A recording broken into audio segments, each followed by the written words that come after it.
Oral questions, question orale, the Honourable Leader of the Opposition. Hear, hear. Monsieur le Président, hier... Mr. Speaker, yesterday the Prime Minister said that no one in his office was aware of a Me Too allegation against General Vance. No one. But that was not the truth, Mr. Speaker, because many emails show that it was quite the contrary. Was the Prime Minister wrong? The Right Honourable Prime Minister. Mr. Speaker, bullying, sexual harassment, and sexual assault affect far too many women and men in our armed forces, and that's unacceptable. As a government, we've taken measures to have better support for anyone who comes forward. In Budget 2021, we announced more than $236 million to eliminate gender-based violence in the armed forces and to eliminate all forms of harassment and to create a safe and supportive workplace. We will have more announcements coming soon. The Honourable Leader of the Opposition. In 2014, the Prime Minister said this: "I am aware of how difficult it is for people to come forward. I believe strongly that those of us in positions of authority have a duty to act upon allegations of this nature." He said that before firing 2 of his MPs for sexual misconduct allegations, Mr. Speaker. He acted then, but hasn't acted for 3 years after direct allegations were brought forward by a woman serving her country in uniform. Why did the Prime Minister fail in his duty to her? The Right Honourable Prime Minister. Mr. Speaker, every step of the way, this government has always taken seriously the responsibility to support and provide resources and follow up with anyone who comes forward with allegations of sexual misconduct or assault in the armed forces or otherwise. In Budget 2021, we announced over $236 million to eliminate sexual misconduct and gender-based violence in the CAF, including money to enhance internal support services to survivors and implement new external oversight mechanisms. This builds on work we're already doing, including a strategy for long-term culture change to eliminate sexual misconduct and an implementation of the Declaration of Victims' Rights. The Honourable Leader of the Opposition. The Prime Minister is talking about work he's going to do. What about the work he failed to do for 3 years, Mr. Speaker? He said he didn't know the specific nature of the allegations, yet his office on multiple occasions in March 2018 described the complaint as one of sexual harassment. His Chief of Staff knew, the Clerk of the Privy Council, everyone around the Prime Minister knew, but he suggested he didn't know it was a Me Too style complaint. Is the Prime Minister going to stand in this House and tell the women of this country that he doesn't think sexual harassment is a Me Too complaint? The Right Honourable Prime Minister. Mr. Speaker, the leader of the official opposition is decrying the process that we followed in this case back in 2018, but it was exactly the same process followed in 2015 by the then Conservative government. The leader of the official opposition, who was then Associate Minister of Veterans of Defence, heard a rumour of misconduct, told his staff, who told PMO and the Privy Council office. The job of politicians and their staff is to ensure any allegation is given to the appropriate authorities. It is a little rich that the leader of the official opposition continues to decry a process that he took himself when he was in government. The Honourable Leader of the Opposition. Mr. Speaker, none of that is true, and it's sad to see the Prime Minister trying to shirk his responsibility that he said in 2014 was his duty before he fired 2 of his own MPs with just an allegation. In fact, a month before the Ombudsman allegation, he had to fire his top Quebec lieutenant in his office, his personal advisor, for sexual misconduct allegations. His office was even looking at further allegations with respect to sexual misconduct. Did the fact that his office was preoccupied with allegations of his own team lead him to give General Vance a pass? The Right Honourable Prime Minister. Mr. Speaker, the examples highlighted by the Leader of the Opposition goes to demonstrate the very point we have been making as a government over the past 5 years, that we always take allegations of misconduct, of harassment, or intimidation or assault extremely seriously, that we follow proper processes, that we ensure there is support and resources there for anyone who comes forward. We know that within the Canadian Armed Forces there is much work still to do to support the women and men who step forward, and we will continue to do just that. The Honourable Leader of the Opposition. There's much work for the Prime Minister to do, Mr. Speaker, because he failed. For 3 years, he did not act, Mr. Speaker. The Minister of Defence knew about sexual harassment allegations. His top senior advisor, his Chief of Staff knew. The Privy Council office knew. There was a timeline created, emails sent about sexual harassment, and yesterday, the Prime Minister has the gall to suggest that he didn't know the specific nature of the allegations. He either isn't being straight with Canadians, Mr. Speaker, or his Chief of Staff chose to cover it up and keep him in the dark. Will he fire his Chief of Staff? The Right Honourable Prime Minister. Mr. Speaker, yet again, the Conservatives won't let the facts get in the way of a good political argument. If the member opposite had been listening to committee, he would have heard from the multiple witnesses for 3 months, including non-partisan public servants, that the details of the allegation were unknown. The record is clear. The Deputy Secretary of Cabinet testified, "I did not have information even about the nature of the complaint or specifics that would have enabled further action." The former ombudsman testified at committee that he could not provide any details. He said, "I took the investigation as far as I could with the complainant's authority." This highlights why we need a better system for people to feel safe coming forward. L'Honourable Député de... The Honourable Member for Belleuil-Chambly. Thank you, Mr. Speaker. Now, when it comes to the Port of Montreal, it is urgent that we get Quebec's economy back on track. And there are issues that have to do with scheduling.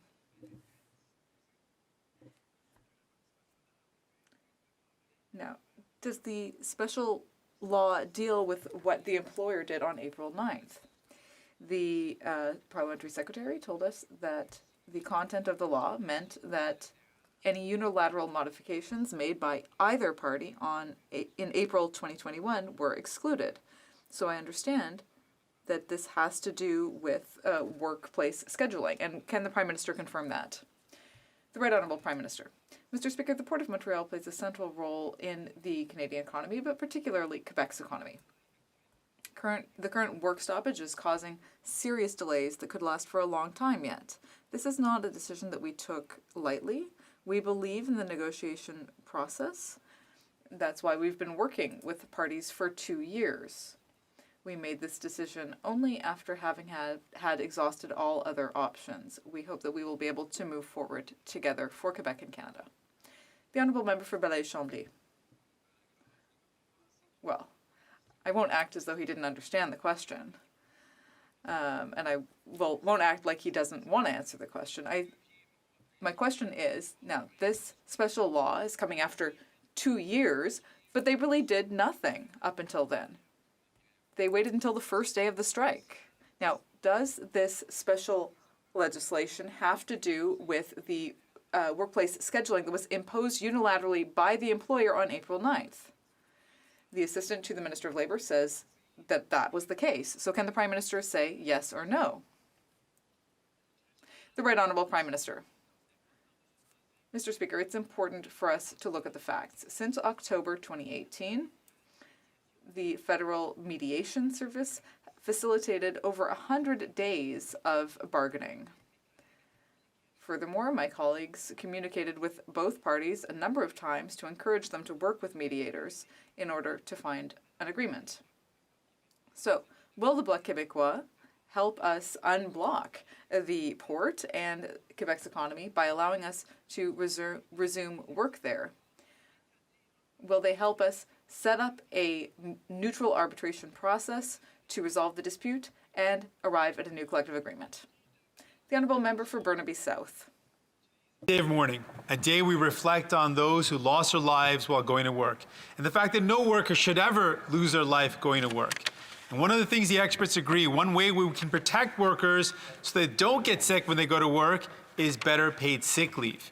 This is something we've been long calling for the Prime Minister to fix. We know that better paid sick leave will save lives, so will the Prime Minister finally do the job of improving paid sick leave so we can save lives, so workers don't go into work sick, and we can protect them and their families? Right Honourable Prime Minister. Every day, but particularly on this National Day of Mourning, we recognize the essential workers that are on the front lines of this crisis. They should never have to make the choice between going into work sick or putting food on the table. That's why we brought in the Canada Recovery Sickness Benefit with up to 4 weeks of income support for people who are unable to work because they are sick or need to self-isolate. But we know that employer leave is the most direct support for workers. Effective September 2019, workers in federally regulated workplaces and industries have access to paid leave to treat an injury or illness. In parenthesis, the NDP voted against that, but we will now work with the provinces so they can bring it in their jurisdictions. The Honourable Member for Burnaby South. The Prime Minister knows very well that we have a federal program that experts agree is simply not working. It needs to be improved. And this is about saving lives. Workers are going into work sick. It's not a question if they are or they're not, they are. And when they go into work sick, they risk infecting their colleagues. Their families then end up getting sick. We can prevent all of that.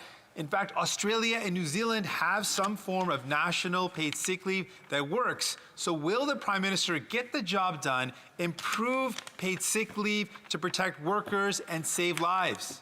The Right Honourable Prime Minister. Once again, Mr. Speaker, we see the NDP completely befuddled about the division of powers in Canada and the things that are responsibility for the provinces and the things that are responsibility for the federal government. The federal government moved forward on a sick leave that people can directly apply to, but we agree that the best way to work a sick leave is for people to get it through their employers. That's why we brought in federal sick leave back in 2019, which the NDP voted against, and that's why we are working with the provinces and encouraging them to bring in employer sick leave in the provincially regulated industries, which is most of our workforce. The Honourable Deputy Leader of the Opposition.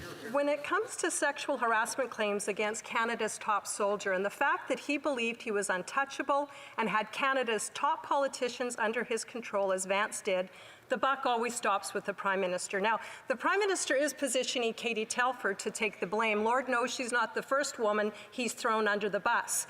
But isn't it true that when the Prime Minister says he believes women, what he actually means is he's going to be covering up for the boys?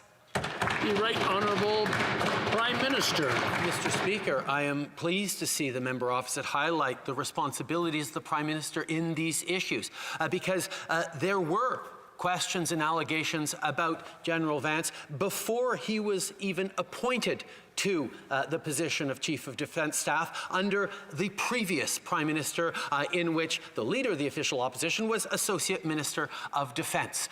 We know that there were follow-ups, there were investigations, and they chose to move forward nonetheless.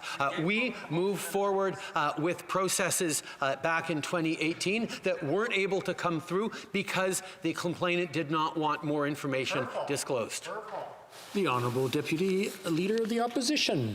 Well, he is one of the boys. He knows these women who are overly sensitive and emotional and just experience things differently. The fact is, in March 2018, the Prime Minister knew the incident of him inappropriately groping a young woman in 2008 was going to be revealed, and he was going to have to explain for that. So, isn't it true the real reason the Prime Minister covered up for General Vance is because he knew he had skeletons he was going to have to deal with? The Right Honourable Prime Minister. Mr. Speaker, the respect and the support that this government has demonstrated every step of the way for people who come forward with stories of allegations, with experiences of mistreatment is consistent and will continue to be what we stand for. That the official opposition needs to stoop to the level of disgusting personal attacks is yet another example of the loss they feel of being even slightly relevant at a time when there is a pandemic where the solutions are based on science, at a time where a government has demonstrated through a budget that we are there for Canadians. All they can do is sling mud. The Honourable Deputy Leader of the Opposition. Oh, now the Prime Minister is the victim. Give me a break. The fact is, the Prime Minister and his government covered up serious allegations of sexual misconduct against the Chief of the Defence Staff, and now he's covering up his cover-up by saying he didn't know.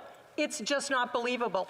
What's believable is this. The Prime Minister only pretends to be a feminist, when in fact, he's at the top of the old boys club. Just a wink and a nudge. Don't worry, boys, your secret is safe with him. Isn't that the truth? The Right Honourable Prime Minister. No, Mr. Speaker, that is not the truth. The committee has heard from multiple witnesses for 3 months, including nonpartisan public servants, that the details of the allegation were unknown. The record is clear. The Deputy Secretary of Cabinet testified, quote, "I did not have information even about the nature of the complaint or specifics that would have enabled further action." The former ombudsman testified at committee that he could not provide any details. He said, quote, "I took the investigation as far as I could with the complainant's authority." We need a better system to better support complainants coming forward. The Honourable Member for Kildonan St. Paul. Monsieur le Président. Mr. Speaker, in 2018, a woman in the Canadian Armed Forces made allegations of sexual misconduct against a military's top officer. The Prime Minister says that his office took these allegations seriously, except that many people in the Prime Minister's inner circle knew about them but did nothing. The Minister of Defence, the Clerk of the Privy Council, and the Prime Minister's Chief of Staff. And the Prime Minister is trying to make us believe that he didn't know. Was he or was he not aware of the allegations? The Right Honourable Prime Minister. The Honourable Member is wrong. The committee heard from multiple witnesses over the course of 3 months, including non-partisan officials, and they said that the details, or rather the nature of the allegation, was unknown. One of them said, and I quote, "I didn't even have information about the nature of the complaint or any details that would have allowed us to take additional steps." The former mediator testified and said that he couldn't provide any details and said, "I took the investigation as far as I could with the complainant's authorization." Now that's why we need a better system. The Honourable Member for Kildonan St. Paul. Mr. Speaker, when a woman comes forward with a sexual harassment complaint, she shouldn't suffer any negative consequences. She should be listened to and should feel safe. But the Prime Minister failed. Can he imagine how a woman who is harassed by her superior feels when she's completely ignored once she dares to come forward? It's a nightmare, Mr. Speaker. Is the Prime Minister aware of the message that he is sending to women who have been sexually harassed? The Right Honourable Prime Minister. Mr. Speaker, as we've been saying from the very beginning, we will be there to support, to listen to, and to provide resources to anyone who comes forward with sexual misconduct allegations. We've taken concrete steps as a government over the years, but it's clear, Mr. Speaker, that we have more to do. And we will have more to announce soon concerning stronger measures that will support anyone serving in the Canadian Armed Forces who deserve to be better supported than they currently are. The Honourable Member for Kildonan St. Paul. Mr. Speaker, the Prime Minister and his government say that they're serious about having zero tolerance for sexual harassment, but they gave General Vance a pay raise after the allegations. This seems to be the way of the old boys club. As a woman, I find it very disappointing. The Prime Minister is failing women who believe in his so-called feminist government. How can he call himself a feminist when he's failing the women in our military? How? The Right Honourable Prime Minister. Mr. Speaker, for years we've been making investments to improve the culture of the military and to improve things for those who are victims of sexual harassment within the military. We know that we need to do more, and that's exactly what we will continue to do. We have always been there as a government, as a feminist government, to support women, and we will continue to do so. The Honourable Member for Belleuil-Chambly. Mr. Speaker, I don't understand. On April 9th, the employer imposed a decision which now this special legislation would reverse. So the outcome of the story was foretold. The Prime Minister could end the strike today. The Port of Montreal would reopen tomorrow, and that would save tens of thousands of dollars. That's what everyone wants. And he says anything except actually an actual answer to the question. Why? The Right Honourable Prime Minister. Mr. Speaker, for years, we have been saying that we believe that the best solutions are those that can be found around the bargaining table.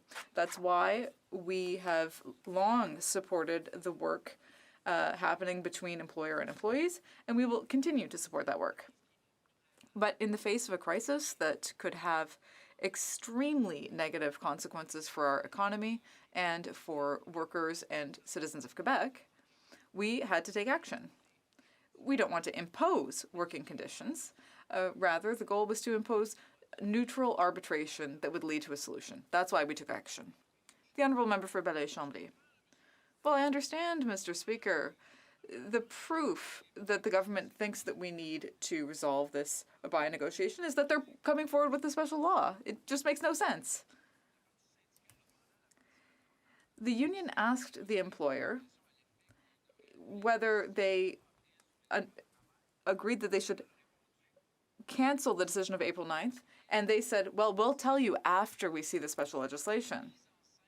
So this is all just a setup whose intention was to come forward with a special bill in the first place. The Right Honourable Prime Minister. Once again, we can see that the Bloc Québécois is always there to defend the interests of Quebec with a lot of empty rhetoric.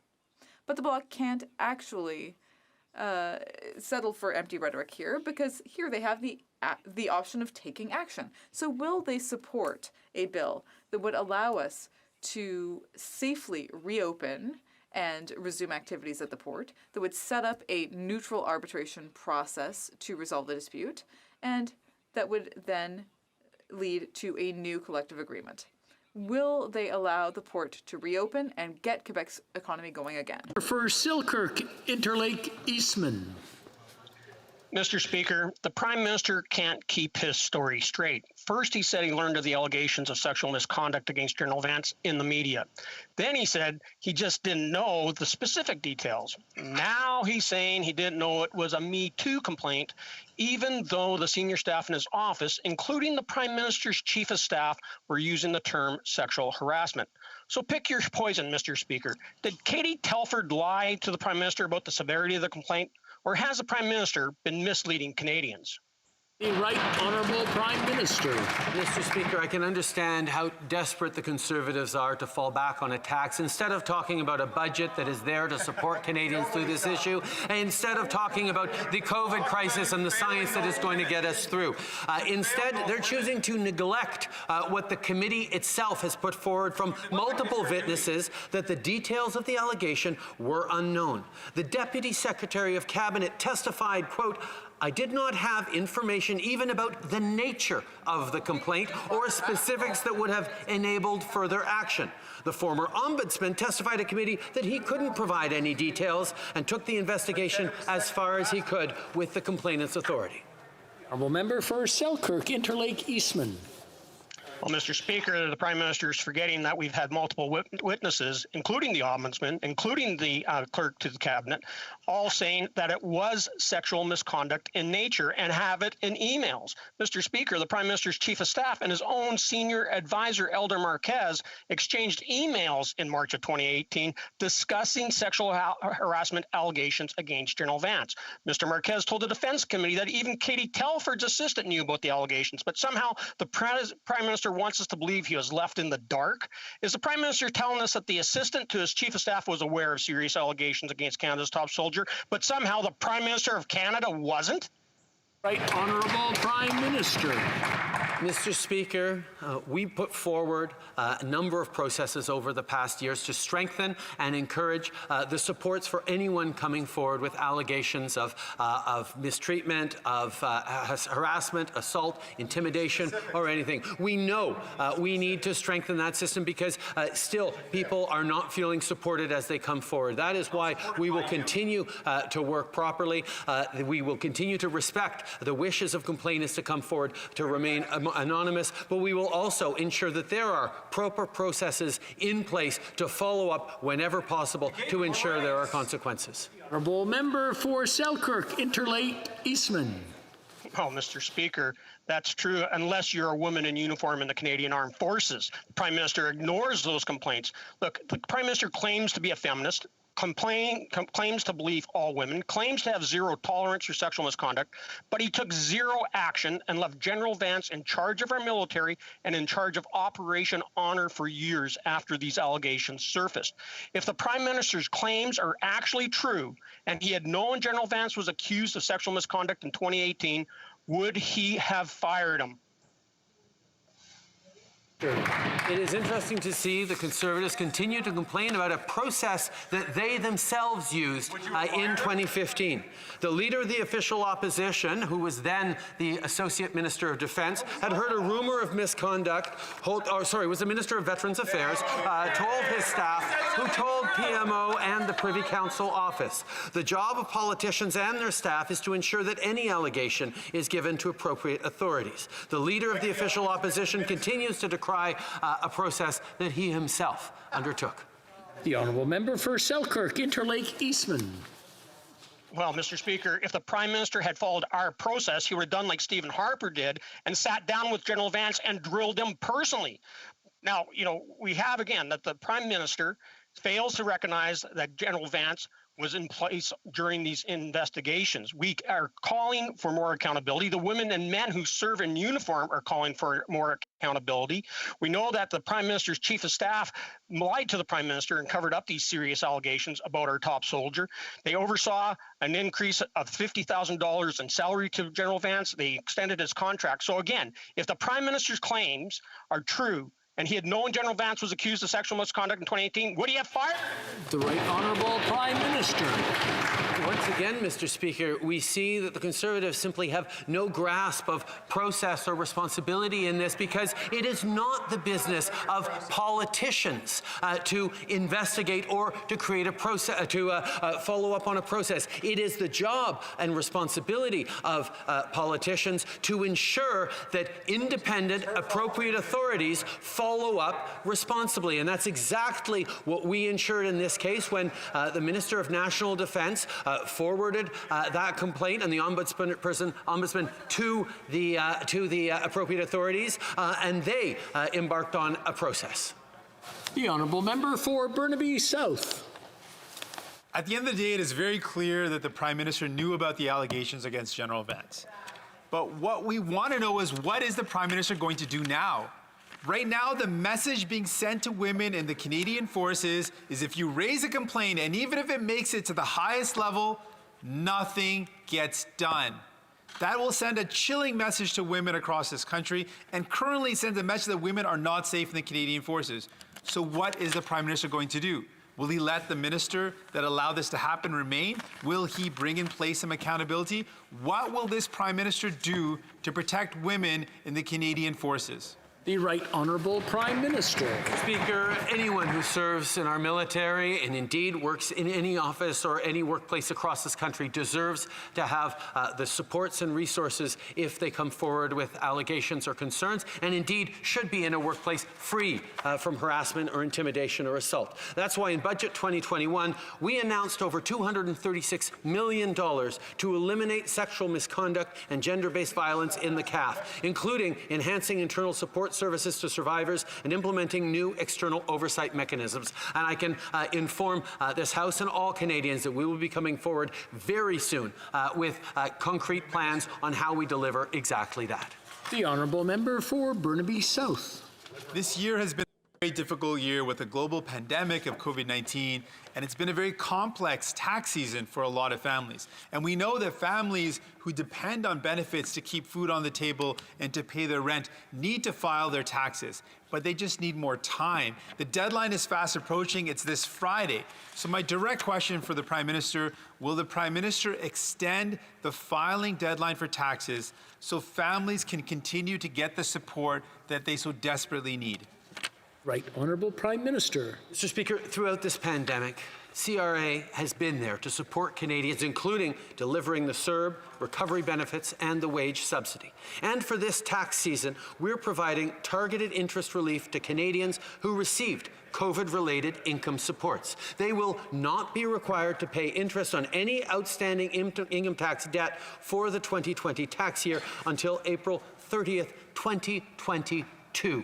We will continue to be there for Canadians who need support and get Canadians through this crisis.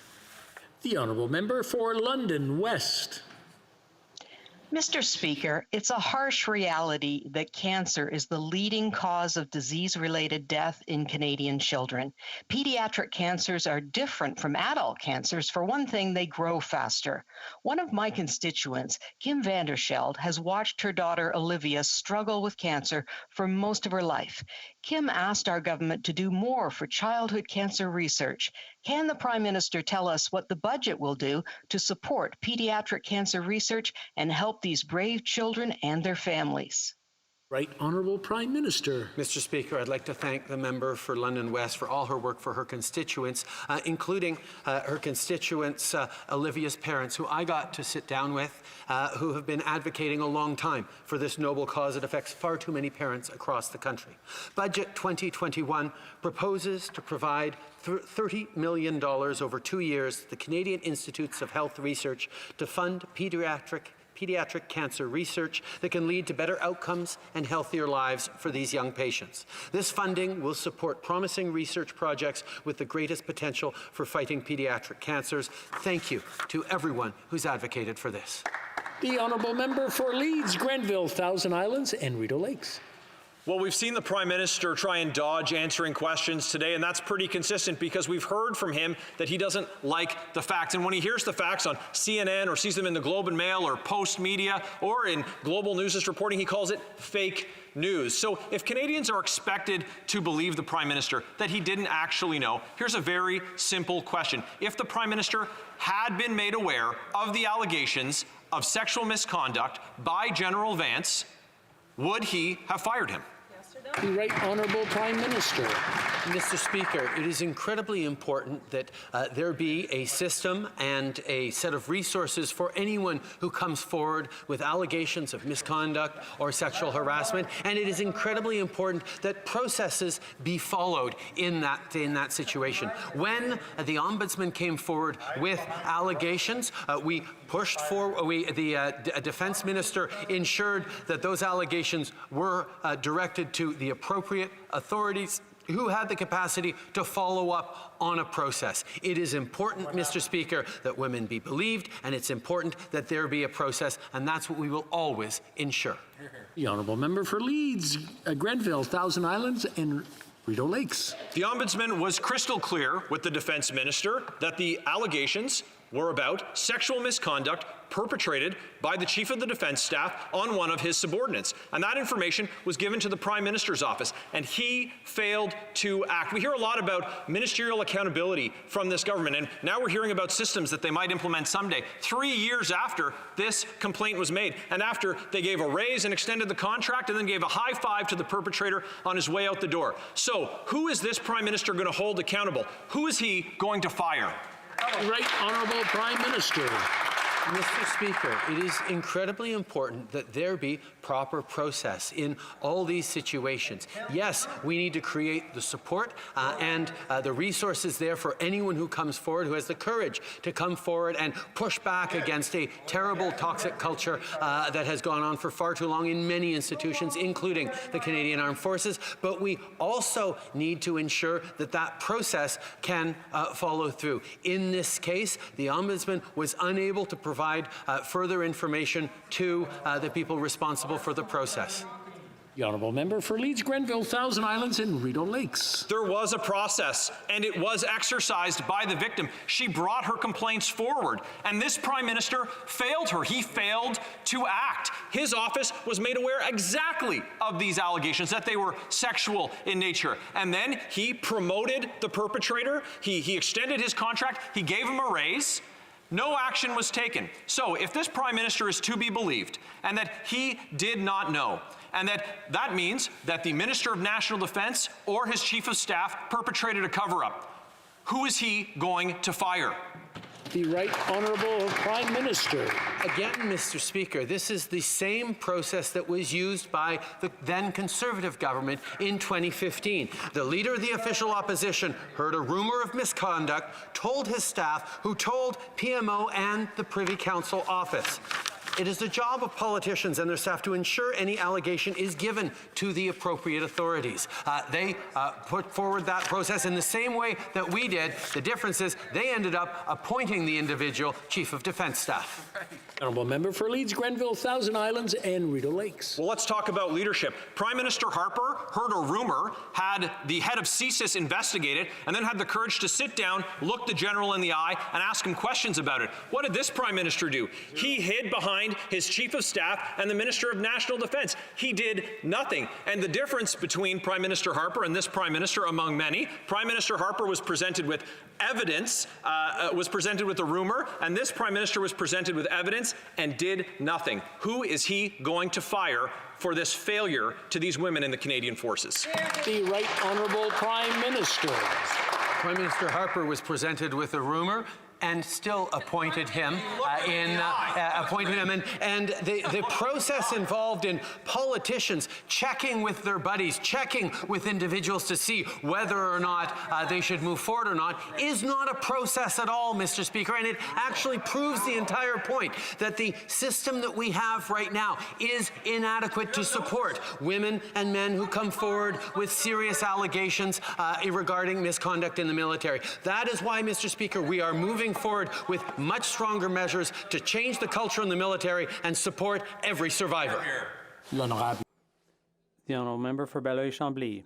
Mr. Speaker, the Prime Minister is suddenly and unexpectedly impassioned about Quebec's interests. But where was that passion for Quebec when Quebec was asking for health transfers in the budget? Where was it when seniors got nothing if they're under 75? We've given him the solution. We've made the calls he didn't make. We've proposed solutions so that the Port of Montreal can operate tomorrow morning. All that is required is to apply those solutions. Why isn't he doing so? The Right Honourable Prime Minister. Mr. Speaker, our government has always taken action to support Canadians and Quebecers. We've transferred billions of dollars to help out with the healthcare system in Quebec and the provinces during this pandemic. And yes, after the pandemic's over, we will sit down and we will talk about doing even more together. We were there for our seniors with transfers, with help during the pandemic. We increased the OAS by 10% for older seniors. We are there to help people, and we will be there to get the Port of Montreal up and running again so that the economy of Quebec can too. The Honourable Member for Belleuil-Chambly. Let's remember the railway crisis a year ago, and the question was, is there a problem with leadership in Canada? And we found the solution. We implemented the solution. So Quebec doesn't want back-to-work legislation. They want people to go back to work more quickly, and our solution will do that quicker. But by delaying, the Prime Minister is working against the economy of Quebec, the will of Quebec, and the workers of Quebec. The Right Honourable Prime Minister. I wouldn't like to contradict the Bloc leader when he says he speaks on behalf of Quebec, but I did hear quite clearly from Premier Legault that he did want us to move forward to get work back up and running in the Port of Montreal and to unblock the Quebec economy. That's precisely what we've done. We are making sure that there is mediation and arbitration that's neutral, impartial, so that things can move forward, everyone is respected, and we can ensure the security and the prosperity of the Quebec economy. Laura Oak Ridge's Richmond Hill. Mr. Speaker, what you permit is what you promote. The Prime Minister is the most powerful man in the country. Rather than standing for women in the face of serious allegations of misconduct against General Vance, the Prime Minister has reinforced an entrenched and toxic military culture. His inaction has emboldened the military old boys and denied women the opportunity to be believed. If the PM had known about the allegations against General Vance, would he have removed him? The Right Honourable Prime Minister.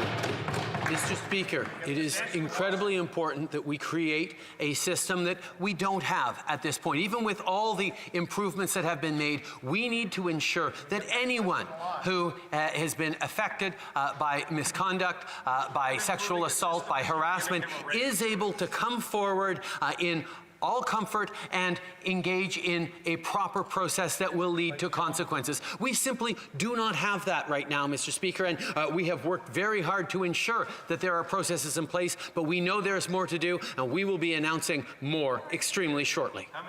The Honourable Member for Aurora, Oak Ridges, Richmond Hill. Mr. Speaker, the Prime Minister stated that his office, like him, takes sexual harassment extraordinarily seriously. But Katie Telford did not take the misconduct allegations against General Vance seriously. If she had, she would have informed the Prime Minister. Only he can replace a Chief of the Defence Staff, not unelected members of his office. His staff made him complicit in the misconduct, denying him the opportunity to act. If the PM's staff hadn't kept him in the dark about the allegations against General Vance, would he have removed him? Honourable Prime Minister. Mr. Speaker, from the beginning of our time in office back in 2015, we have always taken seriously the responsibility to change cultures, both in the armed forces and in government and across this country when it comes to supporting survivors of sexual harassment and assault in terms of creating better processes for it. That's why Katie Telford herself has sat down with many members of women's senior military leaders to talk about the changes needed and has included me in many of those conversations. We will continue to work hard every single day to transform the old boys culture in the military and better support survivors. The Honourable Member for Aurora, Oak Ridges, Richmond Hill. But, Mr. Speaker, there are only two possible truths in the case of allegations of sexual misconduct against General Vance. Either the Prime Minister knew, did nothing, and allowed abuse of power at the highest levels to continue unchecked, or his staff didn't inform him and his rhetoric about taking allegations of sexual harassment seriously is simply untrue.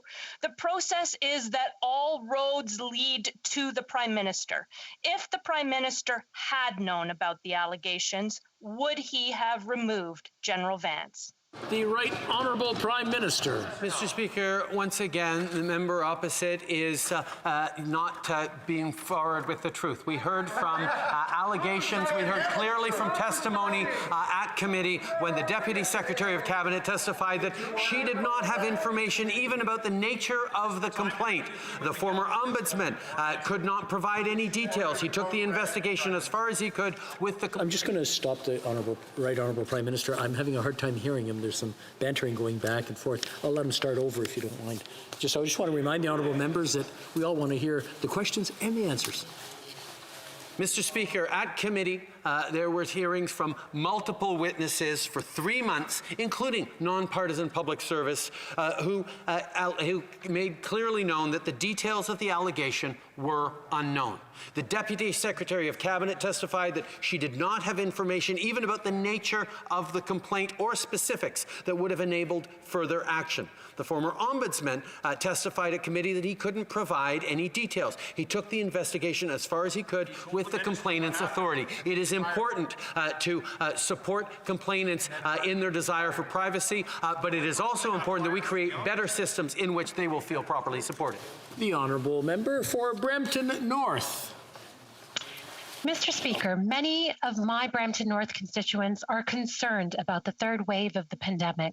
Across Ontario, hospitals are filling up, new cases continue to exceed 3,000 per day, and additional help is needed. I know that this federal government has often said what is needed is a Team Canada approach to addressing this pandemic. Can the Prime Minister please tell this House what actions the Government of Canada has recently taken to provide support to the people of Ontario during this pandemic? The Right Honourable Prime Minister. Mr. Speaker, allow me to begin by thanking the member for Brampton North for her leadership during this difficult time.